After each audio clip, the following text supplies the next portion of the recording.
Hello.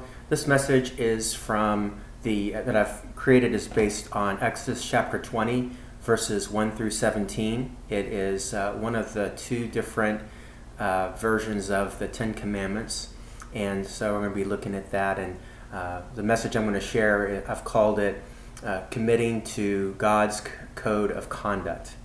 So I hope it's meaningful for you, and I invite you to sit back and hear this version of the Ten Commandments we find in Exodus chapter 20, verses 1 through 17. Then God spoke all these words. I am the Lord your God, who brought you out of the land of Egypt, out of the house of slavery. You shall have no other gods before me. You shall not make for yourself an idol, whether in the form of anything that is in heaven above, or that is on the earth beneath, or that is in the water under the earth. You shall not bow down to them or worship them.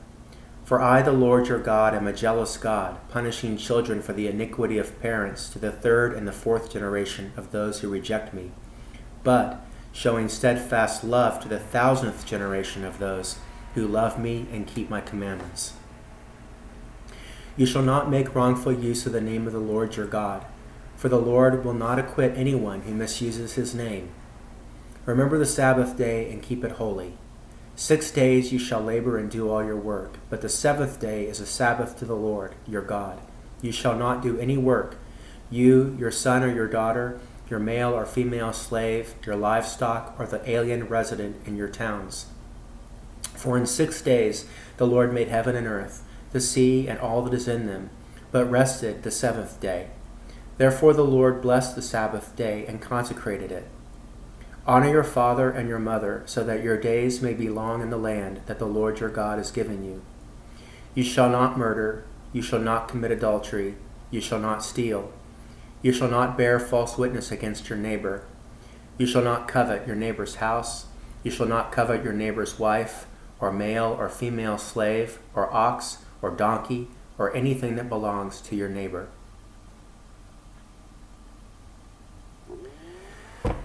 Someone once came up to Jesus and asked, "What is the greatest commandment?" And Jesus answered, "The greatest commandment is to love God with your heart, mind, soul, and strength. But there is another one equally important, which is to love your neighbor as much as you love yourself. If you follow these two commandments, you are living right." Love God, love neighbor. The key word is love. If you live a life of love, then you are living within God's will. It could not be more simple, right? Well, it's easy to say. It's easy to remember that living right means to love, but it's not always easy to do. We sometimes don't feel very loving. There are some people we find extremely difficult to love. We have had our love spurned, and it broke our heart, making us leery of making ourselves vulnerable again. Sometimes love requires doing or saying difficult things. Love is easy to say, a word that gets thrown around a lot. I love you, and I also love Rocky Road ice cream. Love has the power to transform the world. Love also can be demanding. Love is what makes life worth living. Love is also a great way to understand what the Ten Commandments are about. These commandments are more than just what you see on billboards when driving along the highway, or something people argue about being displayed at county courthouses. These commandments are not meant to be an exhaustive list of do's and don'ts. No, these commandments emerge from a place of love, and they are intended to serve as a set of guidelines that help us understand what living a life of love looks like. They are a teaching rubric. I want us to take some time today and revisit the Ten Commandments and think about their purpose and intent. There's no time to explain each commandment, so I invite you to focus with me on why these commandments exist and how they can guide us in our journeys through the wilderness. The Ten Commandments are grounded in what God did for Israel. God saw what the Egyptians were doing to the Hebrew people, how they were enslaved and oppressed. So God called forth Moses to lead the people out of Egypt toward the promised land. God initiated all this. God saw their oppression.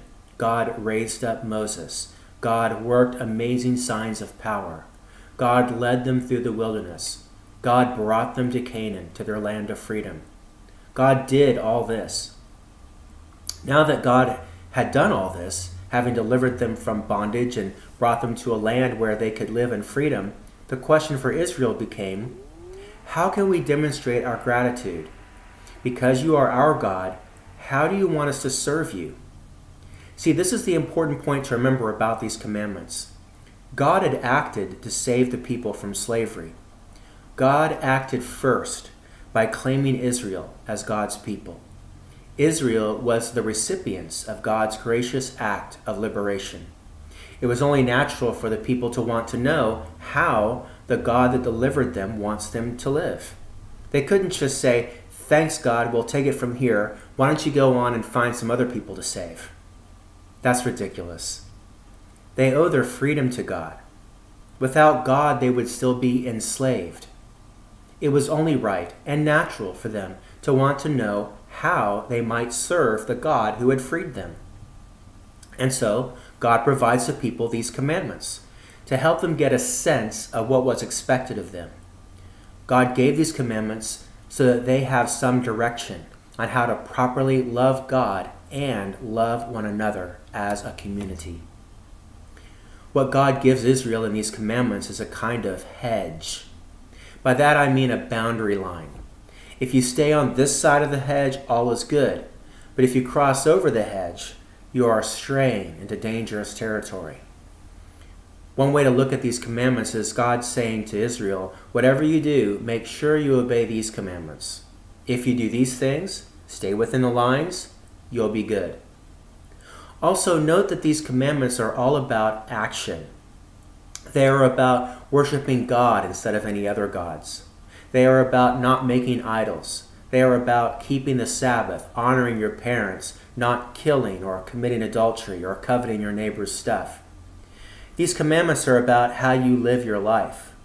There's nothing about having correct beliefs. There is no theology in these commandments. These commandments are all about how we do life together. They are commandments that provide boundary markers that keep a community together, that keep a community ordered, that keep a community healthy, safe, and life-giving. These commandments provide boundaries that make possible the flourishing of love for God and for your neighbor as yourself.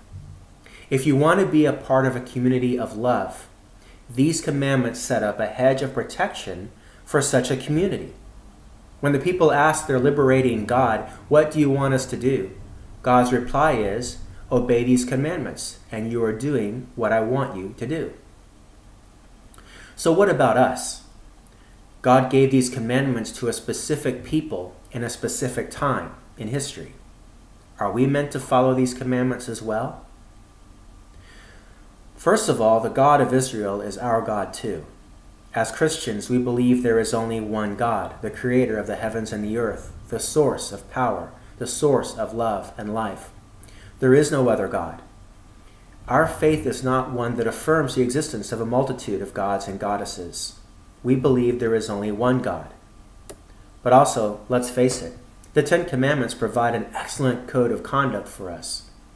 These commandments are not all-inclusive. They don't cover every possible ethical challenge.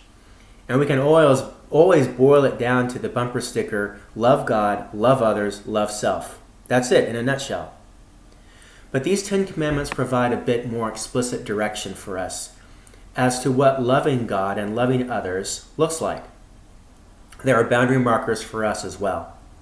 We can be assured that if we abide by these 10 commandments, that we are on safe ground, that we are living a life of love that honors God. Still, we have to acknowledge that abiding by this code is not always easy. Just for a few examples, in these times it's extremely difficult to keep the Sabbath. Long gone are the days when everything is closed on Sunday. It seems in these days many of us have to be flexible and choose some day other than Sunday as a day of rest. But even then, we are tempted to run errands and respond to email. One day a week of doing nothing just feels wrong in a society where we are driven to always be doing something productive with our time. And Jesus challenges us by saying things like, "You have heard, you shall not murder, but I say to you that whoever is angry with his brother without a cause shall be in danger of judgment. You have heard, you shall not commit adultery, but I say to you that whoever looks at a woman to lust for her has already committed adultery with her in his heart." In an age of fake news, it's pretty simple to retweet false information about people or repeat stuff we read in the news about what anonymous sources tell reporters, which is also known as gossip and hearsay. Is not the passing along of falsehoods and half-truths bearing false witness against your neighbor? And there is endless debates about what "you shall not kill" means and how to apply that. Even the translation of the word, is it kill or murder? Is it okay to kill one person in order to save the lives of many? So yes, this is an excellent code of conduct, but life is often messy, and the application of these commandments is not always simple. Love, just like life, is complicated. God knows how hard this is for us. God knows that the power of sin, which has been broken by Jesus, is still active and effective. God knows how we struggle sometimes with knowing what is the right thing to do, much less actually do what we know to be right. God knows that we don't always act with love. God knows that sometimes we harm others without intending to. God knows that sometimes when we are hurting or confused or tired or angry or afraid, that we are not our best selves, and we do and say things we later regret. We sometimes get it wrong. We are prone to miss the mark. And none of this is a surprise to God. This is why God's grace is so amazing. This is why it is good news that God is quick to forgive. This is why God is patient with us. This is why God's Spirit dwells within our hearts, always working to heal, to stir up our conscience, to deepen our awareness, to mature us and make us wiser. We are works in progress, and God is constantly working on us. And the work that God has begun in us will be brought to completion. I think what it all comes down to is whether or not we will commit to this code of conduct. We're never going to be perfect. And I know it is part of the Wesleyan tradition we are a part of, or I'm a part of, to expect to be made perfect in love in this life. When I was ordained, I had to say yes to that question. I do expect to be made perfect in love in this life. This means that every thought, word, and action is led by love. Being perfect in love doesn't mean not making mistakes. It means acting out of a place of love. But that's not always easy. Sometimes the repeated failures of living out of a place of love becomes discouraging. Sometimes we are tempted to give in or give up. But God does not give up on us. And if we don't give up on God, if we don't give up on love, keep ourselves committed to this way of life, then it will be okay. Also remember that this commitment to follow these commandments is a commitment we make with God and with each other. You might remember last week I talked about how we are called to be a cross-carrying community. We are to confront and work through our suffering together. To survive, we have to come alongside others who love us and who can ask us the question, where does it hurt? The same is true for our commitment to God's code of conduct. We make the commitment with each other and look to each other to help us when we aren't sure what is a loving thing to do. Peer pressure has a role to play.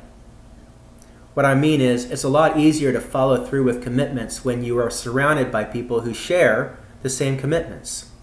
One of the reasons why I go to the gym on a regular basis is because I know some regulars there, and I don't want them to be wondering about why I haven't been around lately. I have to show up. We are a community that has committed ourselves to observe the commandments of the God who loves us. How might we apply peer pressure with each other to live by these commandments? Now you know what I mean. I'm not saying we need to be bullying each other or guilting each other to live by God's commandments. That wouldn't be loving, now would it? The only point I'm making here is that we can't help but influence each other, for good or ill. So we have the potential to influence each other in how we live out our commitments to God. So which commandment do you need to work on the most? I wonder if there is a particular commandment that you are struggling with. I know a lot of people struggle with keeping the Sabbath. That's one of the ones I struggle with. Maybe if you are honest, you may have a few idols you sometimes place ahead of God. Or maybe you struggle with bearing false witness, or you sometimes covet something your neighbor has. Take a moment now and reflect on the commandments. Let me read them to you in a simplified format I came across, and listen to these and see if any one of them strikes you as something you need to work on. Worship only the Lord God. Don't worship idols. Don't take the Lord's name in vain. Remember the Sabbath and keep it holy. Honor your parents.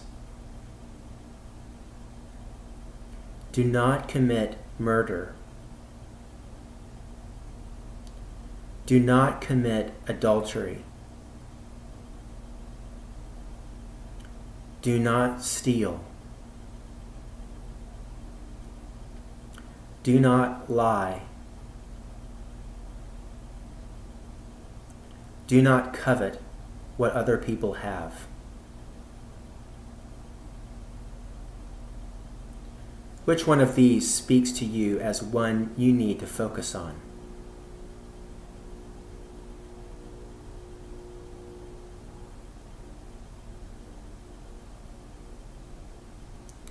Is there someone you can talk to about this, who can encourage you and keep you accountable?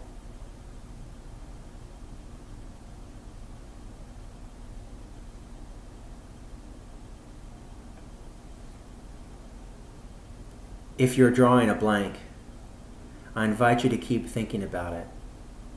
Talk to God about it in prayer.